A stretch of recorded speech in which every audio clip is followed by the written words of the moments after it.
Tighten seatbelt by pulling these ends and fasten left top of buckle to re-enter release.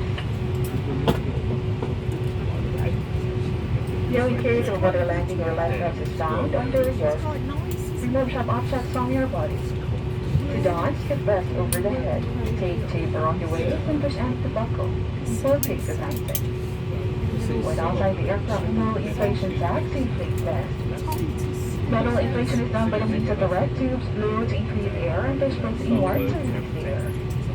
Light will automatically illuminate once the battery is immersed in water. Do not inflate the life vest inside the aircraft, and please be reminded that an authorized removal of life vest from the aircraft constitutes theft and is punishable by law. In case of rapid change in cabin pressure, oxygen mask will automatically drop from the compartments above.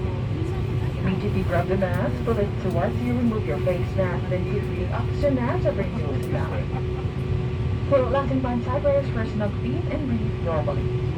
Put your own mask first before assisting others. Keep it on until you are advised to remove it. In case of emergency evacuation, follow the lights that will lead you to the exit. For further information, please read the passenger briefing card found in your seat pocket. This aircraft has equipped an emergency exit sign found in cabin. The location of the nearest exit may be behind you. Each cabin door is equipped with a fire trap, and any eventuality, guests must leave their bags and immediately proceed to the usable exit. There are also fire extinguishers in the cabin.